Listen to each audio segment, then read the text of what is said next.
It's Tappy Chat. It's Tappy Chat. Tappy Chat. Hello, everybody, and welcome to Tappy Chat. My name is Miss Alex, and I am running Tappy Chats for you guys. For you who are out there parenting, caring for little ones, running about, pulling your hair out, just, you're in the thick of it. Take 5 minutes. Have a cup of tea and listen to what we've got to say, because there's often good things that come out of conversations. And I'm really delighted I've got this guest on today because we love a natter, but we don't always give much time, largely because my husband kind of barges in on conversation. Largely, we're both running about between classes with bags full of stuff, and it's always fleeting. So I've trapped her. She's on Zoom, and she is here for us for the next 20 minutes. Please welcome to Tappy Chats the lovely Cat Bateman from Little Folk Sing. Or Little Folk Nursery Rhymes. I always get Exactly. I don't know where I get the sing from. Oh, well, you know why? It's totally my fault because I'm a chaotic small business mother. And when I started my Instagram, Little Folk Nursery Rhymes just looked too long.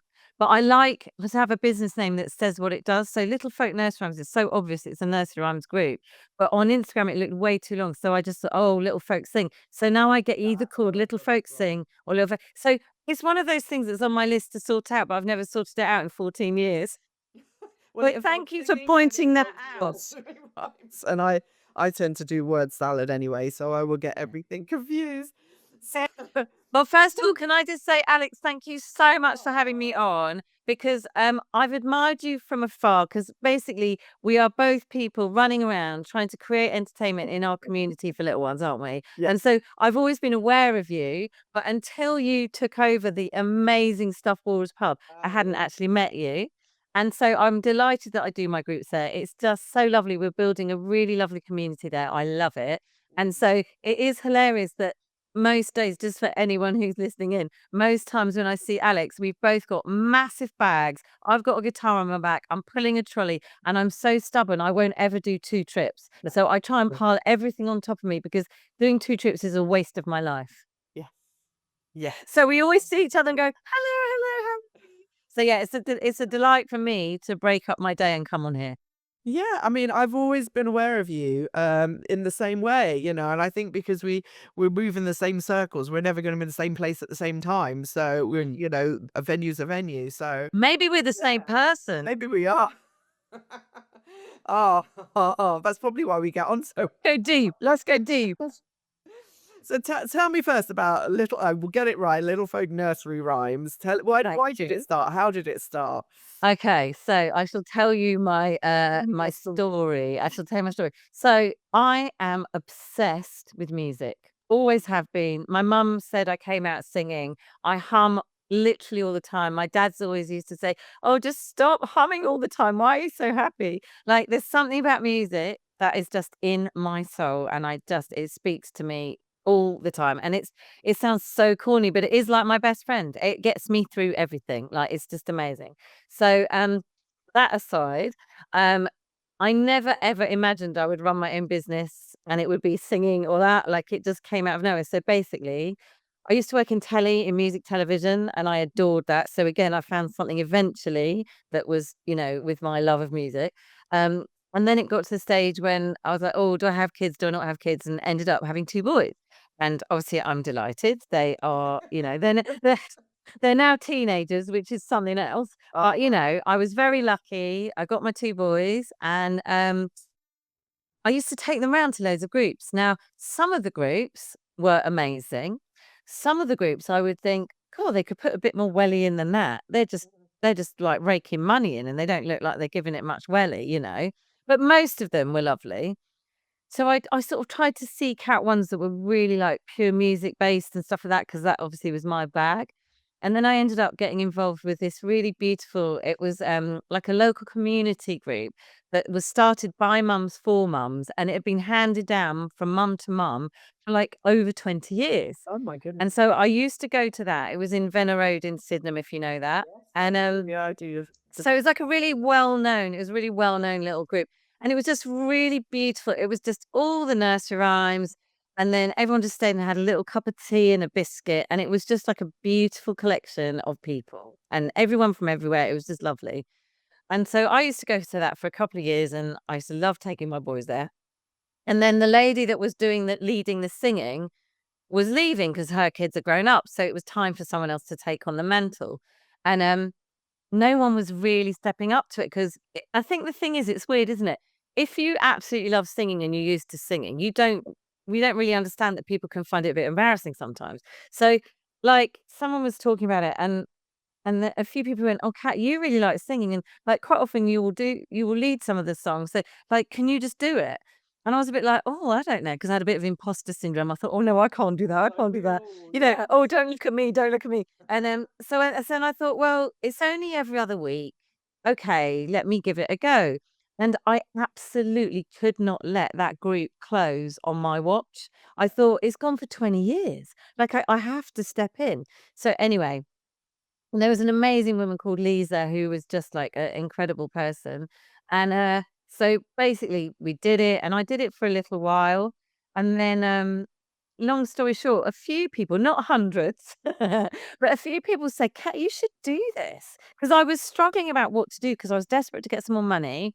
I knew I couldn't go back into television because sadly in that day it was absolutely horrific for mums going back to work then. And I'm sure it's still very difficult now, but 19 years ago, there was just no way. Like, I'd seen it break some women I knew, and I was just like, "I can't put myself through that or my baby through that." And so I ended up sort of making that choice to stay at home, and I am absolutely behind every mum. Whatever they decide, whether they stay at home, whether they go to work, none of it is the easy option. It's all a nightmare. And, everyone feels like you've got a choice, but you haven't. Like, they're all difficult choices. And I really believe that. And I would never judge any mum for whatever they do. But my position was, I just ended up staying at home because it was the only way that was going to work for me and my family. And so, but then it was like, God, I need to find some money because this is a nightmare. I'm not earning anything. And so then I thought, well, enough people had said, "Why don't you try doing something like that?" And I thought, well, maybe I'll give it a go.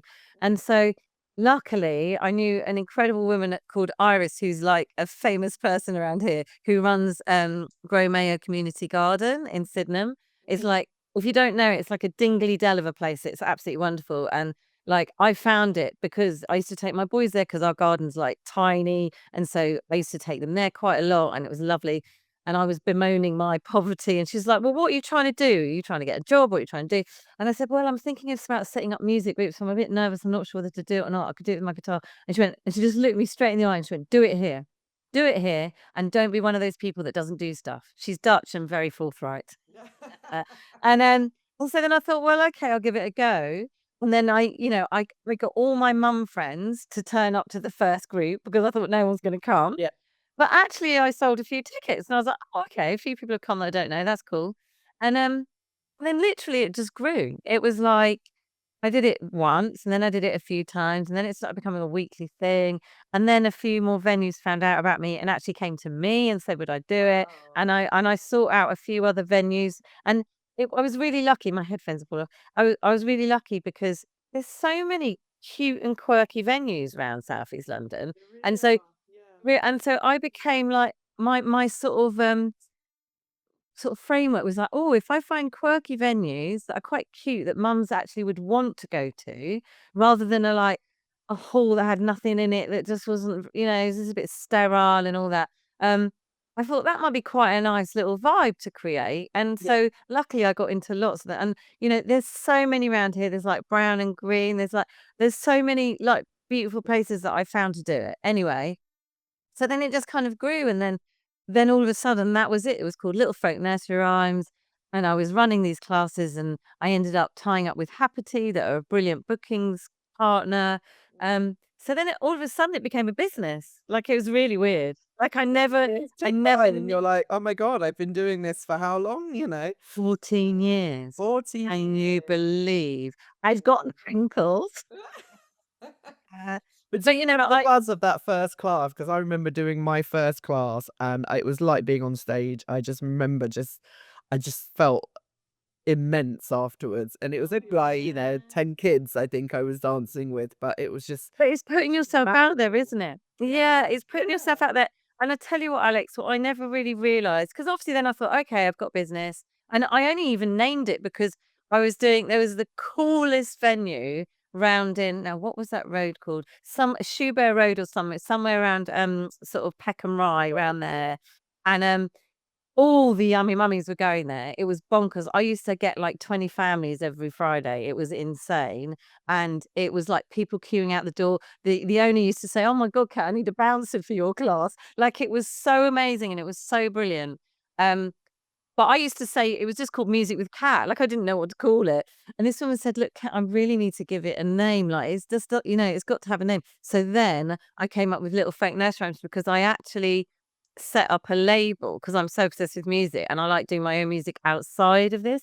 So I'd actually set up a record label with the name Little Folk Records because I'm obsessed with like, Joni Mitchell, Carole King, all that stuff. So I thought, oh, hang on a minute. Well, I've got Little Folk Records. I could just do Little Folk Nursery Rhymes. So it literally was as easy as that. So, but I do love the name because I do think it is what it is. yeah. What is it about nursery rhymes, do you think? I mean, some of them are so old, aren't they? But we still sing them all the time to our kids. Yeah. What is the magic that makes Well, it work? to me, and I get really like gooey and lushy. I'm so over romantic and gushy. I'm terrible. But I just when I sing them, I cannot help but think of all the mums who have sung them and passed them down the generations. And I feel like we're all holding hands. Like that just makes my skin buzz. I just think it's incredible that we just keep this line going. So there's that I love. I just think that, my granny sung them to me and my granny's granny sung them to her. Like, I just think that's amazing. We're all like lined up through history. So that's beautiful to me. The fact that they're just fun, to sing is just joyful. So the fact that they're just fun anyway is like another plus. But the fact that they support early years learning is like amazing. Like these kids, they come in and they're learning language, they're learning gross motor skills, fine motor skills, all just by doing little silly songs that don't seem to be anything. And so I just think they're so potent, and I don't think people give them their just deserve really. But even I used to say, Completely. Yeah. yeah, even I used to say, "Oh God, I just do nursery rhymes." And then someone took me to one side and went, "Kat, will you stop undermining what you're doing? Look at who's coming to you. Look at what they're learning." And I was like, "Oh yeah, yeah, actually, you're right." So then I had to take it myself more seriously. There's something about them. I remember having these syllabuses when I first started, and I was like, "Oh gosh, like there's too many nursery rhymes in here. The mums aren't going to want that. They're going to want modern tunes. I'm going to have to mix it up." And I was like, I made my level best to kind of put all this sort of new stuff in and create stuff. And my Yeah. son, my youngest, still now, he's obsessed with wind the bobbin up and ring around it, and we will do it till the cows come out. And I don't know what it is. I mean, I sit there every night doing this. I just don't know what it is, but he's completely locked onto that more than anything else. And it's like he's just, yeah, I don't know. He's learning, he's doing. Exactly. He's Exactly. And it's getting it. lucky for me. I mean, you say there's so many nursery rhymes, but when you've done them for 14 years, there is like a finite amount, I have to say. And so lucky for me, because one of the things that used to make me have massive imposter syndrome was I'd see all these incredible women like changing around each term and going, "Oh, this term we're doing this term we're doing," and I was just like, there's not enough nursery rhymes really to do that. And then I was talking to some educators because I really believe strongly in the education side of it. And they said, "Kat, it's absolutely fine. Like that, this is how little ones learn. It's by repetition. It doesn't matter that you do the same thing." And I do change it up a little bit. I try and throw the odd one in, and then I try and do when it's like seasonal things. So like there's Easter and there's summer holidays and Christmas and all that. Like I will change it up a little bit, but for ages, I felt a bit of a fraud because I was like, "Oh, I just do the same songs every week." But that is the point of it. The repetition is how they're learning and how they recognize things, and then the joy in their faces when Twinkle Twinkle comes on. They're like, so look, the joy in their face is just, even when they're like this morning. I went over to Clapham, and this tiny little person, literally, her face was beaming from ear to ear when Twinkle Twinkle came on. She was only 5 months old, she kind of knew that she knew that. Yeah. And it's building all those pathways and the synapses and like it's just like it blows my mind. It really does. That's why I'm still so passionate. And I think that's why like, I hope what my customers tend to tell me is that I'm so enthusiastic and I pass the joy on. And I never want to be one of those people that's dead behind the eyes doing it and just thinking of the money. Because if that ever happened, I would absolutely stop. Yeah. But I literally love every class I do. I just love it. I mean, I'd like them to be a bit more busy sometimes. Don't we all? Is there an absolute banger that you love doing, or is there that one nursery rhyme that you're just like, oh, I don't really like that one? You know, I haven't got like I think there's something wrong with my brain because I haven't gone off any of them. Like I literally think there's something wrong with me. But I think it's because the response I get is different in every class, really. You Yeah. know, and so that's what keeps it fresh, I think. And then I think the two that always stand out for me, they're real crowd pleasers and they're so old and they're so lovely and warm and everyone knows them. Like Five Little Ducks. Literally, the minute I get those little puppets out, everyone's like, oh my God, like they just love it. And then, you know, I'm afraid it is Wheels on the Bus. Some mums are sick of it, but the joy I see in the little people's faces will never stop me doing that song. Yeah. So yeah, they're the two. Does it? I mean, I do them in care homes, and it sparks all these kind of memories because the kids are loving it, but it's the same nursery rhyme, and they know it's in Yeah, there, even if they've forgotten yeah, everything else. yeah. It's Yeah. kind of amazing. So I think that's the pattern. Like the other thing I didn't say is like the power of community Mm. when people are singing together, coming together. Like there's nothing like it. Like that's what us humans need to do. You know? And so I love that side of it so much. And when I first started it, it was like, oh, okay, I've sort of got a business. Okay, weird. Okay, let's do it. And then it was like, oh my God, I love singing to little babies. Oh my God, I love seeing how they develop. Oh my God, this is amazing. Oh my God, they're really educational. Like I learned it all. I didn't know any of it at the beginning. I've sort of learned it along the way. Which again is why I felt like a bit of a fool because I was like, oh, I'm not an early years learning specialist or anything like that. But I have a massive joy and enthusiasm, and I think that gets me through. And I've learned a lot of it over the years as well now. But then the other thing is I never imagined how much I would enjoy looking after new mums, tired mums, mums of two kids, mums of three kids. Like I kind of fall in love with them all a little bit. I kind of That's the magic, isn't it? It's like there's yeah. it's cool to watch the children, but what I love is when you see a parent that comes in and they're a bit overwhelmed, and it's all a lot, and then you see that transformation through a class that they just Yeah. And then when you're putting your stuff away, like I'm putting my stuff away and I can hear someone go, "Oh God, my baby's doing that. Did your baby do that?" And I'm like, "Oh my God, they're making friends." Like I feel like, you know, I just like I'm so uber passionate about that side of it. And to be honest now, that's as important to me as the as what the babies are getting from it and the toddlers are getting from it. And that's one of the reasons why you when I came to your venue, the stuffed walrus, everybody, is incredible. Um I I have been looking for quite not sort of fastidiously because I'm just so busy all the time. I'm always overwhelmed. I never have enough time. My to-do list is weeks long. You know, I never get everything. If something's urgent, it just sort of has to find its way to the top. I'm not one of those people that's really on it. I just try my best at everything.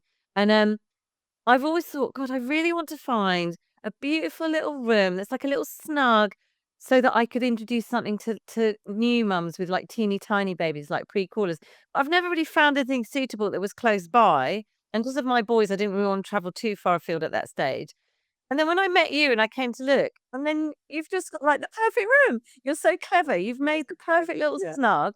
And then I was like, "Oh my God, Alex, can I try this new thing out?" And you're like, "Yeah, of course." Of course you did, because 'cause you're lovely. Yeah. And it's been really growing, and I'm so happy because, like, last week and the week before, I had, like, sort of 7, 8 families with teeny like, you know, mums with, like with 3-month-old, that kind of thing. Even I've had a couple of daddies come now, which has been really amazing. So yeah, I love it. So the community aspect. Yeah, you've got like a front row kind of seat into these new parents, Yeah. in that time that, we've all been through and we've all been there. Yeah. You're just Yeah. watching it. What have you learnt about them? Like, what do you see? It's It's I a think completely different class to I mean, I oh, love both of your classes, but yeah, I leave you to do the babies on your own, but yeah. my bar staff fight to get a shift with you doing your other class because they all sing along. But there's something very Oh, I love that's like toddlers and they're slightly bigger, a little bit crazy. they're A little getting bit involved. Yeah, a little bit wild and crazy, which is what we love. yeah. Perfect. But, you know, in the baby session, we've kept it very calm and very Yeah. small, and it's very Yeah. spaced Yeah. because it's hard to get out in those first few months. Oh, And then you're worrying, is the baby too hot? Is it too cold? Is it too yeah, loud? Is it too soft? You know, how exactly. dealing with newborns? That's a whole new. So, yeah, I had to do some proper thinking about it, because I was thinking, oh, I've done this for 14 years. This is fine. I can just do some for little ones. And I thought, hang on a minute. I need to really think about this carefully because I've got to think of who's coming. I've got to How they're think of feeling. how they're feeling. I've got to think of being gentle and calm because they don't want crazy. They want calm and gentle and soothing. They want a little bit of fun as well. It doesn't mean you can't have fun as well. So I explored looking into a bit more sort of sensory stuff. So, I've got some really cute little props now that are sort of feely and floaty and bright colors and lights and just gentle. Like, I mean, the whole thing with me is I'm really like organic, authentic, natural. I don't have too many bells and whistles, and it's not for everyone. Like some people want it to be a bit more loud and crashy and banging and tapes playing and stuff like that. And I don't judge any music class, however you do it. I think it's brilliant that people are doing it. I've always chosen to go with live guitar. I love the acoustic sound. I love the fact that even I can feel the vibrations of the guitar going into the air. And I know the kids are feeling those vibrations. So that makes my mind blow as well. I just love that. So yeah, I wanted to create just a really cozy, cute little atmosphere for the little ones, safe, warm for the mummies who are feeding and stuff like that. And so it's been really lovely because I've explored lots of different nursery rhymes. I've sought out ones that are a bit more gentle, a bit more calm, a bit more sort of interaction with the mummy and the baby so they can do some bonding. Because I don't need to tell a mum how to bond, but I know sometimes some mummies find it a bit hard because they are stressed.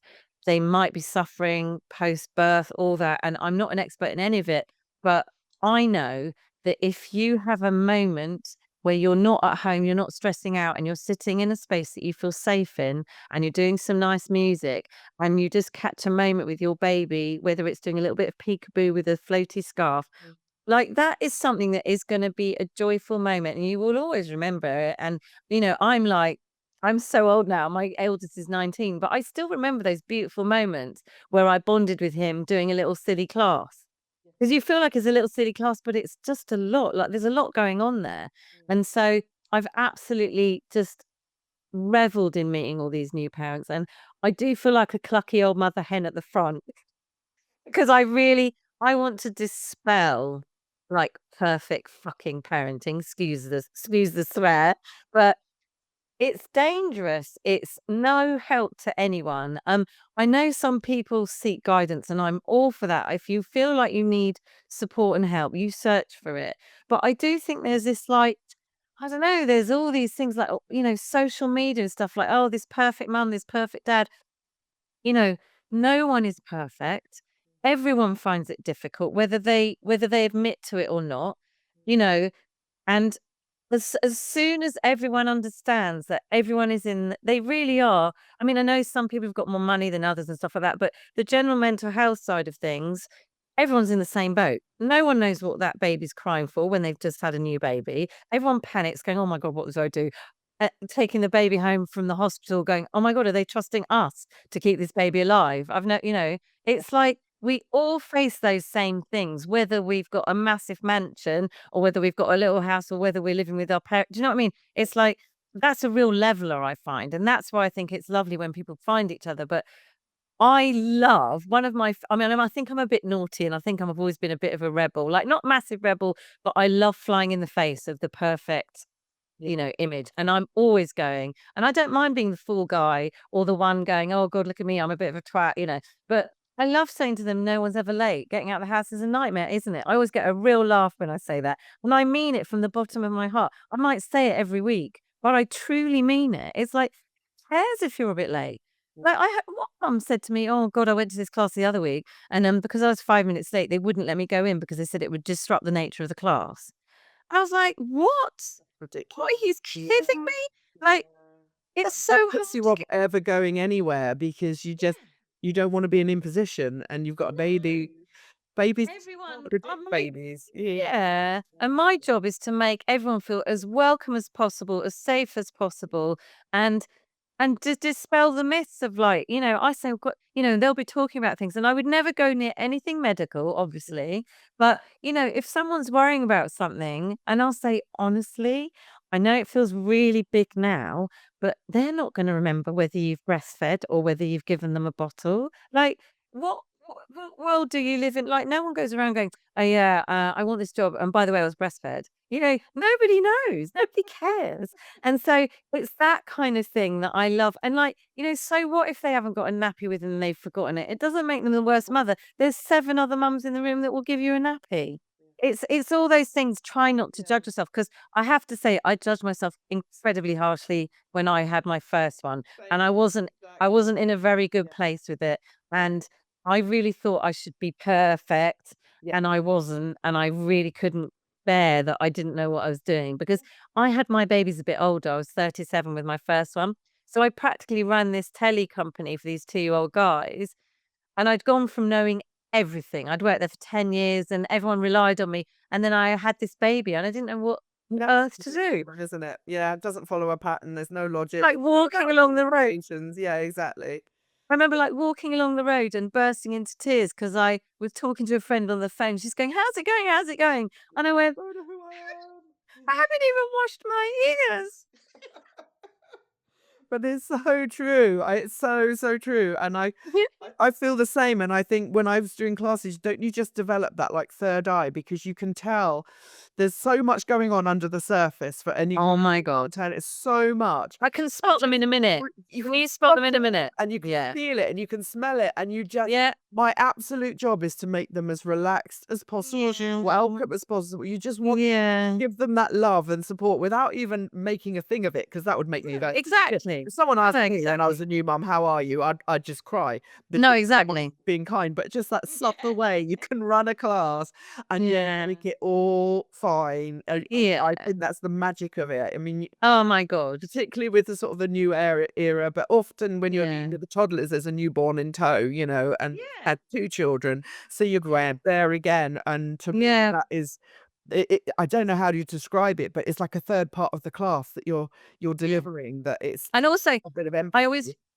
and I always feel like, I mean, I feel this is what I was put on earth to do. Like, I just love it so much. Like, it sounds a bit weird, but it's almost, new mums are almost like catnip to me, because I just want to be with them, help them, Yeah. make them realize that they're doing brilliantly. And, because I think I would have loved that Yeah. when I was a new mum and I felt a bit out of sorts and I didn't really understand what was going on. And I just thought, how does everyone else know what to do?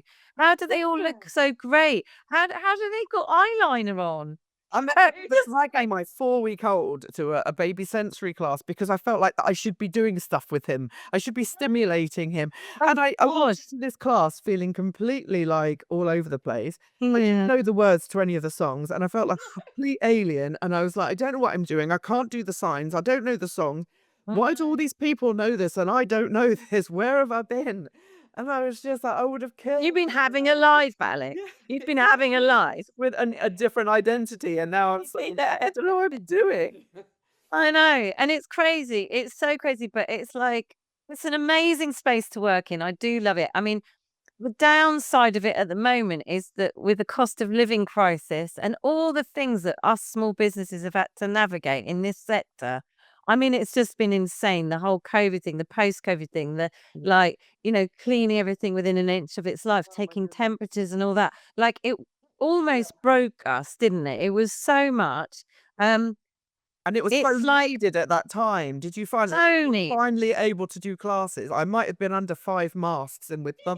But oh my God, Sweating, people were sweating. sweating, couldn't see anyone, singing in a bathroom. Couldn't see anyone. People were so desperate to get out with their know, kids that I they know. was just like, I Yeah. can't do enough of these. No, exactly. And I think, I don't know about you, but I'm finding it like some of my classes are thriving and they're fine, but certainly not all of them.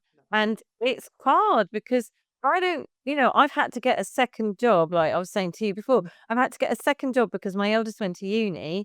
And although everyone thinks Little Folk is really amazing and doing really well and it's everywhere and all that, the truth of it is some days I will have 15 customers and some days I might have two. And that just doesn't equate to a regular income. And so I had to get something extra, not worries me or anything. It's just the way life is at the moment. But I just kind of, I just kind of wish that sometimes it was easier to make money doing what we love doing, but then maybe we're just so lucky to be doing what we love doing, and that's the kind of the price of it, I suppose. But I don't ever want to stop this, but it's getting harder and harder. So if anyone's listening, if they go to if they grow to groups like Tappy Does and my stuff, it's like Thank you. thank you for supporting us. Thank you, because most of my customers, they do spread the word, just word of mouth to all the other mums they know, and that means so much. And it's not an expensive thing to do. It's free to tell someone else that you've got a class going on, And also, I'm really trying to be flexible, and I'm trying to launch this online thing where, because I love what I do and because I know it works, and locally I see kids thriving through it. Um, Obviously, when COVID came, we all went online, and I'm so old, Alex. I didn't even know my laptop had a camera. Like, where's the camera? I don't know. And so basically, I learned it, and I love doing online. I love doing online. I never thought I would, but you still get real connection. It's amazing. As long as it's a Zoom type thing. I don't I have done streaming ones, but I absolutely prefer the ones when I can see them and they can see me. Reaction, and I want to be able to see what they're doing. And so to keep my business going, the next step is I've launched this thing called Little Folk World, and I'm basically doing it on Patreon, a subscription service. And my aim is to just reach anyone that can't get to my local classes. So up and down this country and across the world, like I have been doing to like, All different types of those. And there's thing. It's amazing. But so I'm doing a real push to create that as an actual community that I want to build. So, I'm still to find my first subscriber. It's not real yet, but everything is in place, and I'm determined, and I never give up. So I believe that I will make that, because if I can then have something where I do this every week, it will help support and sustain my classes to be able to keep them going. So whilst I do want, I want my business to be a success as well. I'm being honest about it now. For 14 years, I was a bit embarrassed about people even paying me. But now I'm like, I need money. I want my business to be successful, and I want to do it with what I'm doing and help people and create fun and joy. But now is the time where I need to earn some money now. So, that's where I'm going with it, babe. Yeah. Yeah. It's take over the world. Got to do it. I mean, Online. Joe, what's his name? Joe Wicks did it. Like, why can't we do it with dancing and singing? You know. So let's do it, baby. My son is just suddenly my elder one's got into YouTube and YouTubing stuff. And I'm like, why are you not looking up your mother? Why are you not why are you not looking up dance classes instead of mine now? On there in the ether forever. And long may it continue, because it's a joy to see and it's a joy to experience. And I genuinely feel from newborn up, even the older kids, they love the singing, and they get so much out of the interaction and unity, and the parents do as well. It's such an important thing, and it's so kind of like easy to dismiss it as sort of early. So easy to not see I what. won't remember, but the parents will. Yeah. Yeah. Oh, don't, you gave me shivers then. Ah, I've got to tell you one story before we go. yeah. So basically, note, I do parties too. Hello. I did this party, and I'm always really honest, and I say in all the literature that I send out, I'm like, this is what I do. I bring the party. It's nursery rhymes. I'm not going to be dressing up. I'm not this. I'm not that. This, if you want this, that's what I give you. I'm very honest about what I'm providing. And then one of my lovely customers, she said, "Oh, I was just wondering, would you be able to sing Frozen?" And I was just like, oh, I was just like, oh, my voice can sing, but it's a very like, I'm not like totally like I can sing in my own way. I'm not versatile. I've got like a folky sound. I'm definitely not a person that sings Frozen. That's not my bag. And and I was just like I was really agonizing over it. And like the perfectionist in me was going, well, I've got to do it because she's asked for it and she will think it's not a good party if I don't do that. So I got myself in a bit of a pickle over it. And so I learnt it and I thought, well, I'm just going to give it my best shot. But Dave, my husband, was wetting himself laughing as I was like rehearsing it. And my boys were going, why are you singing that? And I was like, don't even ask, don't even ask. So anyway, I've been doing this a long time, but you can imagine how nervous I was doing this. I was just like, oh my God. So then, then of course I ham it up and go, okay, everyone, now is the time to do Frozen. I went straight for it and I didn't look embarrassed. I went for it. And I did think, what am I doing? But the little girl and all her little friends and her mum, they were all dancing. The mum and the daughter were dancing together, twirling around. And I actually thought, oh, that was really beautiful. I mean, I got away with it. It wasn't a perfect rendition. I got away with it. And I I sort of normally thought put it that was on and let the kids sing it because it's hilarious when they get to those final notes, and I'm like, well, exactly. that covers anything that I'm doing in the background. Exactly. Then what I didn't realize, and this is kind of like the rounding off point of why what you do, what I do, it has got importance in people's lives. And this granddad who was at the party, he came up to me. I was putting all my stuff away, and he just said, "Oh, can I just say something to you?" And I said, "Yeah." And he said, "I will never forget my daughter and my granddaughter dancing to their favorite song. Thank you for that memory." I was just like, oh my word, I didn't even realize what was going on. So yeah, it's kind of like we have to acknowledge that what we do is kind of important for the people that choose to come. Yes. Yeah, and we didn't even touch on grandparents, and I get loads of those, and Oh my God. love it. I mean, haven't you noticed how many now? Yeah, they're doing I mean, childcare. they are supporting all these families. The world's gone crazy. And I know they love doing it, but everyone's juggling. Everyone's juggling. But I love singing to grannies and granddads. They're the best. They join in the loudest. Yes. Yeah. Oh, it's amazing. Oh, this has been so nice. Thank you so So much lovely, for Alex. bringing Thank some you. joy to Oh, our little podcast. And yeah, if you're in Southeast or even Southwest or anywhere in this sort of London region, do look up a cat sing song because they are fantastic. thank you, Alex. As is your tappy toes. You're amazing. And I think we need to do things together, don't we? I think we need to be dancing and singing. Yes, and let's see it. Well, I tell you what, I'm obsessed with dancing. I've gone back to ballet after I can't remember how many years, but I did it from when I was 4 to I was like 24, and I found an adult class again, and I absolutely love it. I'm the oldest, fattest at the back, but I love it. Oh, you can cover me any day. God. Thank Oh, you so much, very babe. much. And Have a nice day. listening. You do. Thank Tappy you. Chat.